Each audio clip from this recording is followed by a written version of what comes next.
Okay, good morning. So we are today doing Dalet Amud Aleph, and we are up to Gimel Amud Beis. So we are about two-thirds of the way down.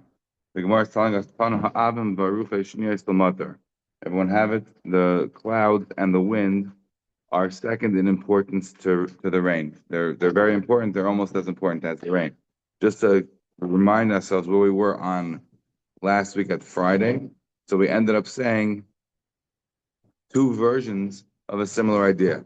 The Gemara just before it's the Tanah Ba'av Maruch, it's L'chayv Chacham Lahaskir, right? If you look at one third of the way down, the Gemara said that when it comes to the clouds and the ruchais, the winds and the clouds, the Chacham are not so machmir that you have to be maskiv and Balahaskir maskiv, but if you do, it's okay, it's okay. And then if you remember, we had that also in Gimel Manaf towards the bottom, the like 10, like 7 or 8 lines up. The Gemara said over there, Tanah B'Talav Ruchais L'chayv Chacham Lahaskir.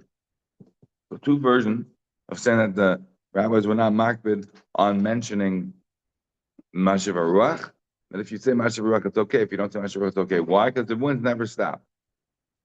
And then we had the first version on Gimel and Aleph. We said Tana b'talu v'ruchais. So we said that the Torah is not makbid on tal. If you say tal, if you don't say tal, it's okay. Why? Because the tal never stops. There's always going to be dew.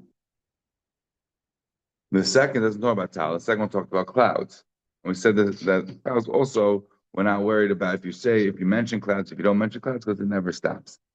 But when it comes now about the winds, we end up with two different, somewhat not exactly the same. In the first version, we say Tana b'tal b'ruchas lechi v'chachamim. We say the tal doesn't stop. We say the winds don't stop. The winds are compared to Klal Yisrael. Same way the Klal Yisrael. Sorry, the same way the winds don't stop. Klal Yisrael won't stop. The world needs Klal Yisrael to survive. But in the second version, which we just did last week, so when we say that there's not with no akpada, you don't have to say but masha barach, and if you do, it's fine. Even if hageshamim, if you don't say it, or if you masacham, if you say not a problem. Whatever you do is fine when it comes to masha barach. Why? Because here the Gemara doesn't say the wind never stop. The Gemara says that the ruach mitzuya is never stop. Regular normative winds never stop, but ruach and mitzuyas could stop. And the Gemara said, oh, but we need ruach and mitzuyas for certain things. We manage without it, so that could stop. That's the rational thing. Mortais has a bit of a different understanding what Charpi is, but we're not going to go with that right now. So according to the way the second version that we just learned is, then when it comes to wind, the Torah is not mechuyev you to say it, and if you don't say it, if you do say it, depending which times of the season, doesn't make any difference. Not because no winds stop, but the regular way winds that the world needs don't stop. Okay, New Gemara. So we're continuing sort of with the same theme about talking about winds and the like, but it's a new piece. It says the Gemara, clouds and winds are second in importance to rain, meaning they're very important. What kind of clouds and what kind of winds are we discussing? The Ula says the name of Rabbi Yehuda, the basar mitra. We're talking about the clouds and the winds that come after the rain. That is super important, but not as important as the rain, but almost as important. Shnias limata. Right, so continues the Gemara. Are you saying then that this clouds and wind that come after the rain are a good thing? We say in the Teichva in Parski Shavai, Yitain Hashem es mitar tzachal v'akvaf, or Hashem is going to give you rain that's going to raise up the dust, right? It's going to raise up the sand storms. You're going to have it's going to be a dust bowl. It's not going to be great. So what do you mean? Oh, you're saying that over here the winds and the rain that come after the rain, the winds and the clouds that come after the rain are a wonderful thing. Here you see Hashem is going to give you rain, and it's going to raise up a lot of dust, a lot of things that are going to be bad for you. Rashi explains what does it mean avak v'afar. What's the dust going to be? To me, that's bad enough. But Rashi says it's going to be attaching itself to the grain. If you look at the Rashi. In other words, somebody who has asthma and you're allergic to all the dust, that alone could be bad enough. But if you don't have asthma, but your grain is not going to be destroyed by all the dust particles getting into it, so that would also be bad. So the Gemara's question now is, how could you say that this oven baruches that are shnias tamata that sound like it's a really good thing, And Ula says that's specifically the rains, and that's specifically talking about after the rains, that there are clouds and ruchais. At that point, this is really fantastic stuff. But you see that it raises up at the avak va'afar. On that, the Gemara says, "V'amar Ula b'tem Rabbi Yehuda zika the bostan mitra." We're talking about the fact that you're going to have avak va'afar after the rain. This is also Ula in the name of Rabbi Yehuda, or maybe it's Rabbi Yehuda or Ula, who said we're talking about zika the bostan mitra. We're talking about the wind that comes after the rain. So it's a bit of a contradiction. Either it's a good thing or it's a bad thing. Which one is it? Like kasha the isa nichla the asir radia. Depends if it came in nicely or if it came in very strongly, very powerfully. If it comes in nicely, then it's a good thing, right? You can imagine that if the rain is coming in, the winds are coming in super strong, then it could raise up dust. If it's coming in nice, if it's coming in batam, it's coming in on a nice manner, so then it won't raise it up, and then it'll be really good. It'll be a really important thing. It'll be a secondary to the rain. Fine. Says the Gemara, and Rashi takes out this parentheses. Look at Rashi takes out the girsa, because it doesn't make any sense to be by same. It's really the same thing. It's not exactly in the same order though, right? Because the nicha is the loy mal avak, right? Then when it comes nicely, it doesn't raise up the dust, and when it comes in strongly, then it's mal avak. Then it does raise up the dust. So it's a little bit of in that sense, not exactly perfect, but okay, it's good enough. It's really just one answer of the Gemara. So the Gemara is saying that when it comes to the wind, when it comes to the clouds that are after the rain, it is a good thing. We've seen the tzarcha, that's not a good thing. Depends on the kind of wind and the kind of clouds that we're discussing. When it comes in powerful, when it comes in strong, then you're right. It could raise up a lot of dust and havoc and will not be a good thing. But if it comes in nice and soft, then it's a good thing. All right. Nothing more. Rabbi Yehuda zika the basa mitra kemitra. Rabbi Yehuda says that the wind that comes in after the rain is like the rain, meaning it's very good. It's a very important thing. That's how important it is. We just said that the ruchais are shnias the matter. Rabbi Yehuda's and that was Ula and Item Rabbi Yehuda. Not exactly how that fits, but here Rabbi Yehuda seems to be saying that the zika the basa mitra is kemitra. It's literally as good as the rain. And Eva, the basa mitra, kemitra. The clouds that come after the rain are mamish like the rain. So if you look at Rashi, Rashi has to answer the question, presumably, because Rashi says, Rashi has a lashon here, kemitras shniyos lamata kedikatani b'teisefta. Right, so I think Rashi's trying to avoid this problem that Rabbi Ula or Rabbi Huda is saying that it's shniyos lamata, meaning it's very important, but it's second to rain. And now we're saying it's kemitra. It sounds like it's literally like rain. It's not second to rain. It's mamish rain. I think that's what Rashi means to avoid this issue. Rashi's just saying that he's just saying it means shniyos lamata. Doesn't mean literally as important as the rain. It's a secondary thing to the rain. So again, the Zika, the Basa Mitra, Kemitra. The wind that comes after the rain is like the rain. Even the Basa Mitra, Kemitra. The clouds that come after the rain is like the rain. Shimshon, the Basa Mitra, Ketrei Mitri. And the sun that comes after the rain, that's like two rains. It's super important. Sun that comes after the rain is very, very important. The Mutema says the Gemara, so it sounds like everything is as important as the rain, or second in importance to the rain. It's like all good things. Fantastic. But if you're telling me all these good meteorological observations, what are you coming to exclude? So does the Gemara, Lemeute Mai. What are you coming to exclude? Says the Gemara, Lemeute Gili Delelio. We're coming to exclude, Gili is like the glow of the evening. I have no idea what that is, but Rashi says, some words I don't know either, but in my Lade Rashi on the sides, it says Barak Laila, the lightning that comes at night. So Gili is referring to lightning. I'm not sure that that's what Tosfos would agree, but whatever it means. Notice all the bottom three Tosfos and all these parishes, right? You see that? That's what we've been pointing out before. And look at the top two Tosfos on Dal, you'll see again all these parishes. Fine. So whatever it means, either it means lightning at night.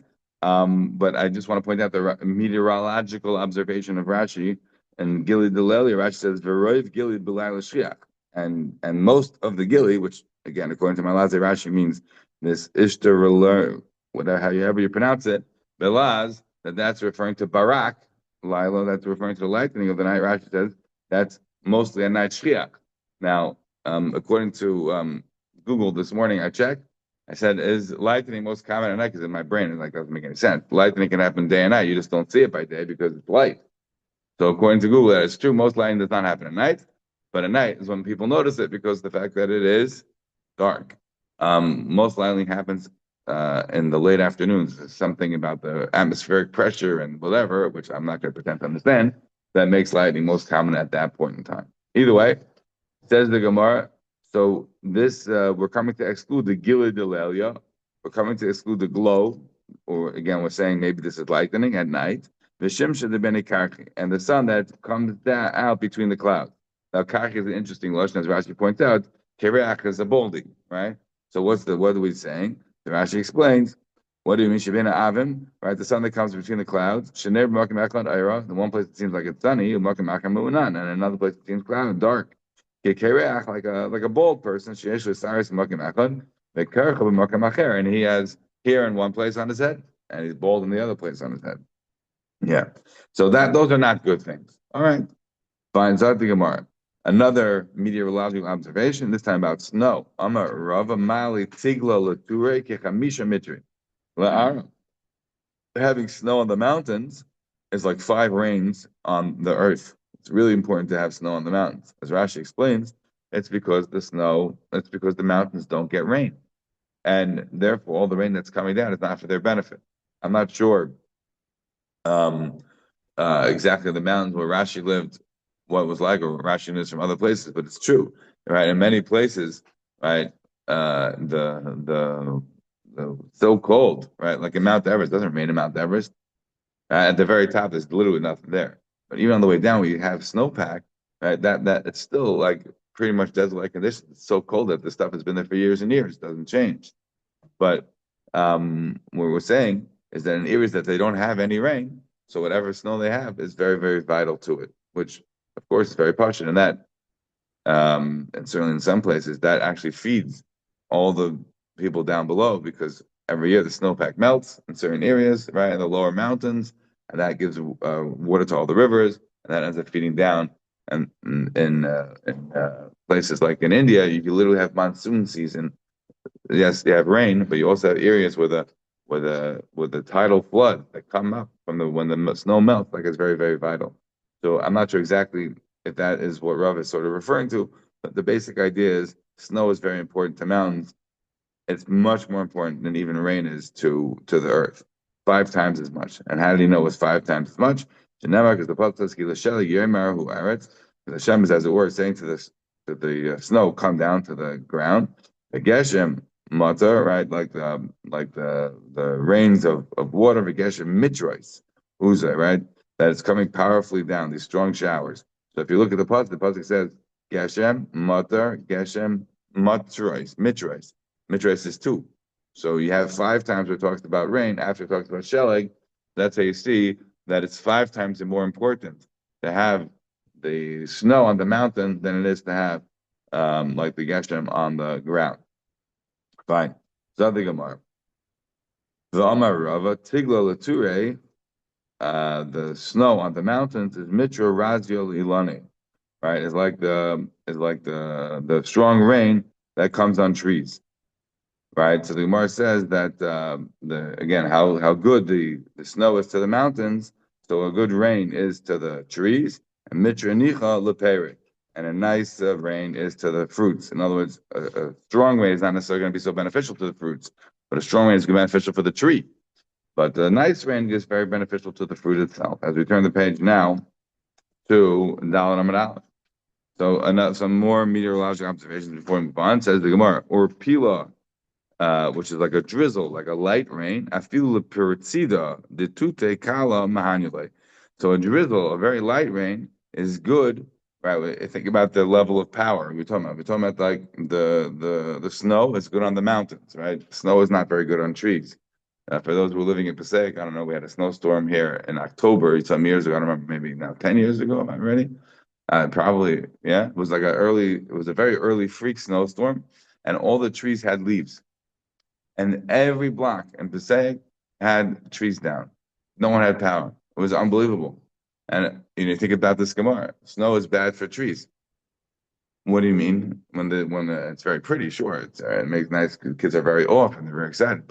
But fundamentally, I could see it. Oh, it's bad because you literally couldn't live. That when the snow came down on the trees, when the trees weren't ready for it because they had all the leaves, literally the trees were weighted down by the snow and they all came crashing down. And it was like a whole place in New York. It was everyone was like that. Yeah. So, and then you have a lighter rain, like a good rain is good for a tree, but a light rain is better for the fruit. And now we have a very, very light rain. A drizzle is I feel the partsida tutikala manulates, right? That's good even for the seed. It may not be good for the tree. A tree needs a good rain, but for a seed to sprout, to get started, a little rain is good for it. Right. So what does it mean? I feel the partsida is a little seed, the tutikala, it's underneath a clod of earth. So mahanule, it works for the seed. Nothing about my orpila. What is this orpila? What is this drizzle that we're talking about? Uru pili. The Rashi explains. Rashi gives two lashonis, but I'm talking about the second lashon. The first lashon is shoisem sit ge'aretz. Right, the stuck in the cracks, it's closing it. Um, and the second one is one I thought was a little easier for me to understand, was shemigadelos when tzamechas hagarinin, it grows the little seeds ha'imdim b'sitke karka that are in the cracks of the ground. Right. So we're talking here about trying to get the seeds to grow. So the little rains that come in, they're able to get the seeds to open up and to grow. Yeah. So that's urupili is referring to a drizzle of rain because it helps the seeds to grow. That's the second lesson of Rashi, I think. Okay. So continues the Gemara. So now we finished sort of our meteorological observations, and now we're going to, based upon what we just said, so we're going to go make a point about the partit. Amar Rava, Haid Surva Merabanan Domile Partita de Tute Kala.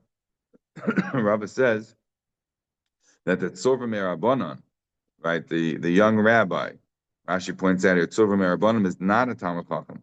Talmud Chacham Zaken is not going to be called like Kari Tzurva Merabanan, Ela Ahu Merabanan Kari. That's going to be called Ahu Merabanan, right? One of the rabbis. If you remember, I pointed out this Rashi on Dalam and Alf. I pointed out in Brachas. In Brachas, we had it on Tesvav. Right? The Gemara over there said that I think it was Rav Chizda. Rav Chizda said that a person came from the west, from Eretz Yisrael, and he said that before davening, you don't have to go running around looking for water. There's no water available, and you could take a rock, a wood, or whatever, and wipe your hands. Massage your hands, and that is sort of sufficient. So I think it was Rav Chizda said, "Wow, look at this high tzur from It's fantastic." What was the drasha? Because the pasuk says, "Erchat b'nikoya in kapai," right? I'm gonna wash my hands, but it doesn't say with water. I'm gonna wash my hands with cleanliness. I'm gonna clean my hands. So if you have what's it called, the thing that you put on the sanitizer, right? If you have wood, you're gonna rub on a stone, also able to clean your hands. You don't need to have a sink with water. And that was the part that he quoted from this Tzor Merabbanan. We also had it. We also had it on like Chabez by the situation when it was a Tzor Merabbanan who was Megam game. He didn't want to. He didn't want to learn because he was a Balkari. So that's also a situation where we had. Fine. Zart Gemara. So Rava is saying that the Tzor Merabbanan, this young rabbi, is Domele Partida de Tute Kala. He's compared to the seed that is underneath the cloud of earth, the cave under Navat. Once it's going to break out, when it's going to start to sprout, then it's going to keep on growing. As Rashi points out, Shemaschil Batzbeitz, once it starts to grow, Valalis Elul Mala Kachtam Chacham, Kevin Shiitz Shemoy Health for God once his name gets out there, is going to keep on growing. Yeah. Zati Gemara. Maybe this is also comparable to a seed. You know how a seed grows. A seed can only grow by breaking itself, but it has to break out. Right? You have to break out. So to Tam Chacham, see the next line of the Gemara. Maybe this is in part how we're talking about the personality. Zati Gemara, Amar Rava, Hai Tzorva Merabbanan de Rasach. When you see a young rabbi who is very angry, very zealous, very, tempestuous, it's the Torah that's making him like that. It's doing it for the right reason. Says Rashi, Sheyesh lereichav leiv. Mitoich Teirasai. He has a broad heart because of the Torah that he's learning. Umesim liba yosim mishar b'nei adam, and therefore has a broader heart than others. The Kamash Ramon says, "I've been done l'kav schus." We see from here they have to judge him l'kav schus. Why? Because obviously he's got the right intentions. Yeah. So Zad the Gemara. And what's the proof of this line from Rava? Right. So Rava said first you consider a young rabbi to the seat, and then Rava says that this Tov Rabbanan who gets angry, so he's a Raisu to come around. Right. It's a terror that's pushing him, that's driving him. It's not selfish reasons. And what's the proof of Rava? So Ne'emar, because it says in Pasuk, haloi koi devar keish no Hashem. Pasuk in Yirmiyah says in Pasuk that are not my words like fire, says Hashem. In other words, as Rashi points out, shemechamim kol gufay. My words are the words of Torah. That makes a person crazy, right? It makes a person be boiling. So don't say that he's a bad temper. You have to down on the kavskos. The arise will do kamarascha. It's the Torah that is making him so on fire. So far, Brent, it's what the Torah was doing that to him. Yeah. So the Gemara, the Amar Rav Ashi. So Rav Ashi plays off on this, and he says, "Kol Talmid Chacham she'enei kosher kebarzel in Talmid Chacham." Any Talmid Chacham who's not hard like iron, not considered a Talmid Chacham. Shneimar, but it says in Pasuk, "Uchapatish yifaitz tzela." Right? It's like a hammer that's breaking the rock. For those who were here with us on our Sunday classes, we I think quoted the Gemara in Sanhedrin Lamed Daled. The Gemara tells us there, and Rashi brings down the Chumash, that the multiplicity of meanings in the Torah is based upon this pasuk. It's like bless you. It's like hammer shattering rock. There can be infinite, right, levels of layers and multivalent in the text. How much meaning there could be in the Torah. But if you look in Yirmiyah, the pasuk opens up, and then the next words are literally Hashem is saying, my words are like fire, meaning the Torah is like fire. It's like a hammer that breaks the rock. That's how Chazal got the idea that the Torah is like breaking the rock and it shatters all these pieces. That's how the multiplicity of meanings in the Torah, and all could be endless. Since Rava used these beginning pasuk to say that the words of Torah are like fire, they mamash mechamam a person and make somebody on fire. So therefore, Rashi is playing on that and saying that when you have a situation, the end of the pasuk where it says that it's like a hammer breaking the rock, that it's mamash like iron. So therefore, since Rav was talking about how the arises or the chamarascha, the fire of Torah is heating up this guy, so that's how Rav Ashi is continuing, and it's saying that therefore, anytime Chacham was very tough, like iron, so he is not gonna. If he's not a hard Talmud, if he's not like iron, he's not a Talmud Chacham. Which reminds me also, we didn't do this yet, but the Gemara tells us something similar in Yumin Chav Gimel. The Gemara over there says, "Kol Talmud Chacham she'ena noikim b'noiter kenochash in a Talmud Chacham." In a Talmud Chacham who doesn't take nekama on somebody who messes around with him, he's not a real Talmud Chacham. What does that mean? It says in Pasuk, "Lo yisikam lo yisitar." Gemara says, "Yeah, but that's by a different moment." We have to remember this is not the full story, and the next line of the Gemara says. Additionally, the point we're going to see in another second says the Mu'amalei Rabbi Abba Rabbi Ashi Atun Mehasam Asnisalu. So Rabbi Abba said to Rabbi Ashi, "You guys learned that from this pasuk of a chapadish yifei tzela. Anan Mehasam Asnisalu. We learned that from a different pasuk. The pasuk says Eretz Hashavanel Barzel Umeharei Taksev Nechoshes. The land of Israel, the stones are iron. Al Tikri Avanel. Don't read it the stones. Ela Boinel. Read it the builders. The builders are like iron. Who are the builders of Eretz Yisrael? There's Rashi, Talmidei Chacham Mekayimei Olam B'Minyanenu. Right? Who are the ones who build up the land of Israel? These are the Talmidei Chachamim. This has obviously modern day implications. We're not going to get into those now. But what I would point out is this: that this reminds us of the Gemara in the end of Brachas. Which appears a few times in Shas, but we just had in Brachas Samach Dal. The Gemara told us where. Don't read Al Tugeb Banoich. Don't read it your sons. El Boinoich, your builders. The Talmidei Chacham bring peace. How does that be? We say they have to be like iron. They have to take nekama. They have to, if they're not kosher kibbutz, so they're not having a chachamim. What are we talking about? How does this bring peace in the world? And that, look at the next line of the Gemara. Even so, a person, but here he's certainly referring to a Talmid Chacham, has to act b'nichusa. He has to act calmly. He has to act with patience. You have to take out the anger out of your heart. So it's always a challenge for someone to know: is it the Iraisa or the Kamarascha? Is it the Torah that's making you fire or not? Now we know when it comes to this din, when it comes to a situation of Kanoim Plegim, right? Kanoim Plegim was the halacha. Right, so it comes up in this week's parasha. Somebody asked me about the halacha about avodah zarah, that you're mechuyev on avodah. No, mechuyev on, jumping myself. Mechuyev on b'mikal l'shem. You're mechuyev on shame b'shem. You have to say like Yosi ben Yosi, right? Yosi is going to hika Yosi, right? So what happens if you use avodah zarah Hashem instead of saying Hashem should kill Hashem? You should say Baal should kill Hashem. Baal is avodah zarah. Is that going to be chiyuv misa? So it's not chiyuv misa. We pass into the kanayim plegim by situation. What do you mean we pass into the kanayim plegim by situation? Like the whole thing is on its face absurd, because how do you pass in it? You're not allowed to pass in it by definition, as the Gemara tells us.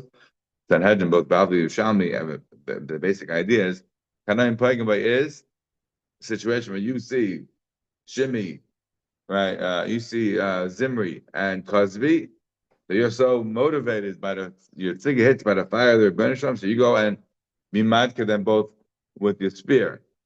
But if you went now to the base and said, well, what should we do? We have a situation outside, it's developing. How do I handle the developing situation? Then you're not allowed to do anything. Kanayim plegim is only if you're mimarasteach, only if you're on fire at that moment. That's why I make the joke that you can't have a demonstration planned for Friday at 12 o'clock in a certain area where all the people are going to be coming. That is not a right to come arasta, because by definition, you have it planned. That's not kanayim plegim. Kanayim plegim is only when the situation develops before you and you're acting upon something that's welling up from inside of you. It's not something that came in your mind and you developed it, that you cannot develop kanayim plegim. So therefore, for every time they have to know about themselves when they're in a situation where it's the right to come arasta, and when they have to be lemelef nafshe b'nichusa, when they have to be walking around with pleasantness and calmness. All right, so that's the Gemara. So now we have a Gemara that's not connected to what we said before. Rashi says that this Gemara is connected to the next Gemara. So we put in this Gemara, normally we say the connections from before. No, here we're putting a connection because of what comes afterwards. If you look at Rashi, Rashi says that this is put there Mishum de Rab Rechia, because Rab Rechia soon is going to be Tumak Yishavim, so therefore we have this here as well. And now we're back to our normal, right? The last few Gemaras and Brachos had Rav Shmuel Nachmani by his lonesome, not quoting Rabbi Yonasan. But now he's back to quoting Rabbi Yonasan. Some Rav Shmuel Nachmani and Rabbi Yonasan. Three asked, not appropriate. The two of them, they received appropriate responses, but one of them received not an appropriate response. What are the three people that asked and they were responding to Kehagen? Eliezer, Avram, Mishal ben Kish. These three are Eliezer, the servant of Avram. You should note that in Parshas Chayesara, it never mentions Eliezer, not once. The Mesek Eliezer only comes up in Parshas Lech Lecha when he says, Avram Avinu says, that's it. It doesn't mention Chayesara. We call it Evan Avram, but Chazal understand Evan Avram to be Eliezer. Number one. Number two, who's the second one? Shaul ben Kish, right? That is Shaul HaMelech. And then the third one is Yiftach. Again, they're not in the order of when they happen. Obviously, Eliezer is first, and Yiftach is second, and then Shaul is the third. Says the Gemara. So, what is the examples of each one that they were asking Shaloi Ka'ay? Nechsiv says in Pasuk, right when Eliezer said, "All right, so the girl's going to come along, and I'm going to say to her, listen, and I have something to drink." He says, "Oh, I'm going to give you to drink, and your camels drinking, everybody to drink." So that person is going to be that's the woman from my master's son. Really? I feel chigeres. I feel suma. What happens if she was lame? Well, I mean, if she was lame, I don't know how she'd be getting the water. But okay, that's my somewhat sarcastic response. But if she was blind, how's she going to do the work? We'll see that this is actually relevant. But for the moment, the way we're going to translate it is even a girl who's inappropriate. You're going to take that kind of a girl. Nevertheless, Yeshiva like a Hagen. Nevertheless, he got back answered very nicely. And his Damna like Rivka, and of course, he got Rivka. Shaul ben Kish. What's the situation of Shaul ben Kish that he asked like Hagen the Sif? This is the issue by Goliath. Goliath is being Mecharif Megadif. He says, I don't know how strong the position were or not at that time. It's not so clear. But Goliath is Shaul's head and shoulders above the Jewish people. Goliath is way bigger than him. And he's saying, look, let's do mano a mano. Why are we going to fight our two armies? Let's battle mano a mano. I'll fight against one of your guys. And whoever wins, then that's the army who's going to win. It takes away all the problems of everybody else having to die. Right? It's like basically having today warfare where you can sit in one area and have your planes and missiles and do everything in another. You don't have to go, nobody has to get dirty. You can stay at home and go fight a war in other places, right? So Shaul has nobody who can go do a mano with Goliath, or so he thought, until David comes along and Shaul is shocked that this lead lad, this young boy, is going to be able to go fight this massive warrior. Don't worry about it, I got it. And of course, he gets it. He has his own trick of how to manage a tank like Goliath. You don't fight a mano. You take your little pebbles and you're a great slingshot, and boom, you change the terms of engagement to what's going to suit you. So, but Shaul had said, whoever is going to knock this guy out is going to be for my daughter. Shaul ben Kish said, whoever is going to beat Goliath is going to be very rich, and he's going to get my daughter. So this is possible that someone's going to come along. So it could be even Evan, even a mamzer. Now you might ask, well, why not say Evan or mamzer by the case of Eliezer? Right? Why we say Chigeres as I said, it's not even possible that they would be able to come to get the water or bring the water or do anything. Or notice that there was Eliezer there, she was blind. Okay. So why not say Evan or Suma? So Tais asked the Kasha. Tais is here in the Tais of Yochel. Tais says, V'omar Rashi. I don't know what he means because it's not in our Rashi here. Tais asks, Mishum Degav Eliezer lo shaykh hadai mamzeres. There was no Torah's mamzer at that time. So how are you going to say mamzeres? The whole in the Torah. There was no Torah yet. Inam Degav Bishul Idai Kama El Yoifi. Or Tyson wants to give another answer. Maybe nobody cares about a woman except for the fact that she's beautiful. So therefore, if she's saying that she was mamzer, so shivka, no one would care. Nevertheless, I think my question is still strong, which is not answered by Tyson, which is, okay, if you're a chigeres or you're a summa, how are you actually going to be able to manage? Yeah. So the next Tyson's question, though, says, but Pasha Pshat, if she was real chigeres or a summa, you wouldn't be able to tell. So in fact, Tyson says, if he saw that she was blind, she's tripping over herself, or she has like a walking stick, where she's going like this, in front of herself while she's walking, or she's limping majorly, so he won't ask her. So Taisa says, maybe Chigeres Afilu Asuma will be a situation where Afilu Regal Shal Eitz. Maybe she was walking with a prosthesis, so he wouldn't know that she was a Chigeres. Right? The Gemara says the Gemara in Shabbos. On Shabbos on Gimel, the Gemara tells us there was a Isha Gidemes, and there was a person who was married to her whole life, and he didn't know that she didn't have an arm until she died. All right, the Gemara calls it that there was the Gemara used a loshon hayinish. It was a guy, but the Rambam brings down this halach, and Hilchos Ish, the Rambam says that this person was from the greatest rabbis. How could a person not know? The Rambam, is obviously referring to the idea. And then the Marnavuch and the Rambam says the Medrash that he didn't realize that from Avinu till the very end. Okay, we have to move. But here, basically, I think it's still a strong question. So Tais is saying, okay, she could have been a chigeres or someone you wouldn't have known. Why? Because she would be a chigeres if she was wearing a prosthesis. And he wouldn't be able to tell. Or Suma, she has wonderful eyes, but she doesn't see at all. Meaning, again, I don't know how you don't tell, but we'll leave it at that. Okay. We have to run. So says the Gemara. Yeah. What's the situation? So Shaul got David, right? What's that situation? Right? Whoever's going to come out of the house after he went on the war, whoever's going to come first out of his house is going to sacrifice to Hashem. He's going to have even a davar tamei, right? He's going to pig. It's going to come out. A dog, says Rashi. But he got back answer not great. And his damloi bita, his daughter came along, and that's how the story ends. Either she was like a Rapunzel, the way that ends there in Tanakh, she was a Rapunzel. She never was able to come out of her house. Or Imam Shechted, or it's not clear. But we're not happy with the way that story resulted. That's what the Navi was referring to in Yirmiyah much later, where the Navi said, "Atori ein begilad." Is there no balm? Is there no tsari in Gilad? In Rafael there's no doctors. There's no solution for Yiftach. Of course, there was a solution. What was the solution? There was a solution that there was Pinchas. Look at the bottom. There was Pinchas. Says Taisus. Yiftach said, I'm not going to him. And Pinchas said, I'm not going to him. And so each one gets punished. Yiftach loses his daughter. Either she becomes a Rapunzel with Mama Shechta because he won't get a Mater Neder. He won't look for a Pesach. Or and Pinchas loses his kahuna as the end of Pesach reference. Pinchas Nenesh the Sid Lefanim Haya Hashem Yimav. Hashem was once with him. He doesn't longer has any nevuah anymore after that. That reminds us of the Gemara in Brachas, of course, on Yud. Right, the Gemara on the bottom of Yud told us about Yishai and Chizkiah. Right, that Hashem wanted them to meet, and neither one would go to the other one. So Hashem gives illness to Chizkiah. The Yishai comes to pay him a visit. Now he has a basis enough to go visit him. And then they tried to make a shalom. It didn't work. Fine. So we have no more time now. But I just want to mention. We have to mention two things. Number one, the top test. We didn't do the top tests. The top test says shalosh like Hagen. Test says what about Yiftach? Rashi also pointed about Yiftach because if you look in the Medrash and Bereshit Rabbah, the Medrash and Bereshit Rabbah also says that there was Kalev. What about Kalev? Kalev was not mentioned in this Gemara, but the Medrash Rabbah Kalev is mentioned. Why? Because it says the Pashup shot, the way you learn in the Navi and Shaiftim is the Pashup shot. Whoever's going to come out in Yeshua, I'm sorry, whoever's going to come out and wipe out this area, then is the person who's going to get Aksa, my daughter. But and that could be the same issue exactly as Shaul had. Maybe it's going to be an Eved or a Mamzer.